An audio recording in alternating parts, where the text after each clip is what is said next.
सभी जो franchise owners हैं उनके दिमाग में भी आता होगा, या जो खोलना चाह रहे हैं उनके दिमाग में भी आता होगा।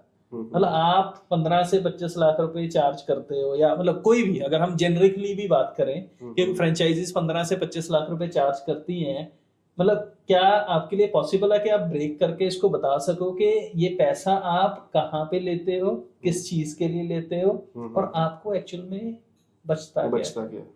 और हाँ, जो आपका इन्वेस्टर है उसको क्या मिल रहा है एग्जैक्टली? सो अगर हम छोटे मॉडल की बात करें, जो कि 300 स्क्वायर फीट का हम बोलते हैं एक्सप्रेस या टेक अवे मॉडल, उसमें हम 15 लाख का इन्वेस्टमेंट बोलते हैं। इसमें से 15 लाख का आपको ब्रेकडाउन मैं बता रहा हूँ, जो आपका क्वेश्चन। तो यही मतलब एक मतलब लोगों को ये ना लगे कि हम लोग फन बाइट्स के बारे में बात कर रहे हैं। जनरली आई गेस ये सभी फ्रेंचाइज के लिए ऐसा ही होता होगा। सभी का सेम ही है। इसमें देखो, जो 15 लाख है, इसमें जो 5 lakh is the franchise fee, जो हमारा टेक अवे मॉडल है, and 3.5 lakh is the kitchen equipment cost, जो भी स्टेनलेस स्टील का, it includes deep freezers, fryers, grillers, all the kitchen utilities from A to Z. इसके बाद आता है इंटीरियर कॉस्ट, जो कि तकरीबन 5 to 7 लाख का गेन आता है।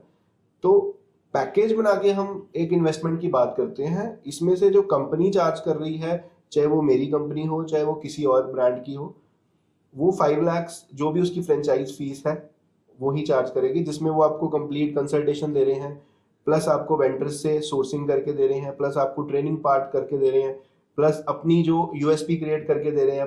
कंप्लीट पैकेज का आपसे हमने 5 लाख लिया, जिसमें हमने जितना ट्रेनिंग मैनेजर का कॉस्ट आया, उसकी ट्रैवलिंग हुई, हमारे आर्किटेक्ट्स की विजिट हुई, हमने आपको पूरा लेआउट 3D बना के दिया, आउटलेट के इंटीरियर्स का डिजाइनिंग हुआ। उसके बाद जो टर्न की कॉन्ट्रैक्टर है जो आपका इंटीरियर करता है, वो आप हमारे से भी ले सकते हैं, हमारे भी थर्ड पार्टी एसोसिएशन हैं, आप अपने एंड से भी करवा सकते हैं, but the design should be similar, जो हमारे आर्किटेक्ट ने अप्रूव किया है। और उसी 5 लाख में से हमने आर्किटेक्ट का भी फीस देना है, उसी में से हमारी ट्रैवलिंग भी होनी है, हमारे एम्प्लॉइज की मूवमेंट होनी है, आपकी ट्रेनिंग होनी है।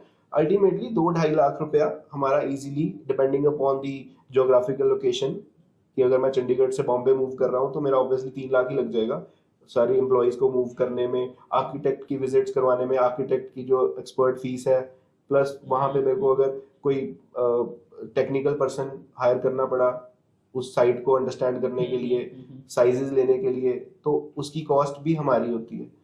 और जितने भी एम्प्लॉइज हमारे मूव करते हैं, वो होटल में रह रहे हैं या वो कहीं भी रह रहे हैं, वो हमारी कॉस्ट है, उनके फूड एक्सपेंसेस। अब हमारा एक क्राइटेरिया है कि जब हम फ्रेंचाइज देते हैं तो 15 डेज हम ऑन साइट ट्रेनिंग देते हैं after opening of the store. तो 15 दिन हमारे एम्प्लॉइज आपके या जिसने हमारी फ्रेंचाइजी ली है उनके स्टोर पे रहेंगे और वो वहां पे ट्रेनिंग देंगे। इस दौरान उनका जो भी फूड एक्सपेंस है वो हम बेयर कर रहे हैं, प्लस उनकी सैलरीज तो है ही है। सो ऑल इन ऑल एक कंप्लीट हम आपको ट्रैक पे चढ़ा के देते हैं स्टोर को, जिसको हम स्टोर डिलीवरी कहते हैं। ठीक। स्टोर हैंडओवर हमने जिस दिन ओपनिंग करी उस दिन के 15 दिन तक भी हमारा एम्प्लॉय वहां पे रहेगा।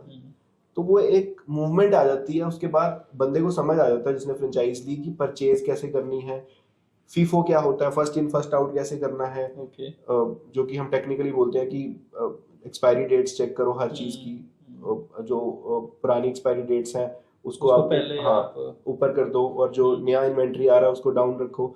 डीप फ्रीजर्स में कैसे स्टॉक हैंडल होता है या नॉर्मल फ्रिजेस में कैसे होता है, ये सारी चीजों की ट्रेनिंग, प्लस दी रेसिपी पार्ट, प्लस दी food assembling part, preparation part, वो सारी हम ट्रेनिंग्स देते हैं।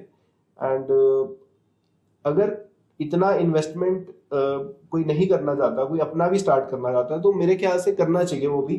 मैं ये नहीं कहता कि अगर किसी में इच्छा है कि अपना ब्रांड खड़ा करने की, अगर मैंने किया है तो कोई भी कर सकता है। तो मैं कहूंगा कि अगर आपको खुद जीरो से सारा क्रिएट करना है तो वो भी एक ऑप्शन है।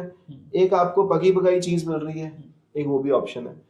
तो डिपेंड करता है कि आप कौन सी चूज करते हैं। दोनों ही ठीक है, और वो भी ठीक है जो 3 करोड़ की फ्रेंचाइजी ले रहा है, that is also not wrong. वो भी इन्वेस्टमेंट, वो अपना लैंड भी दे रहा है, वो अपने इन्वेस्टमेंट भी दे रहा है।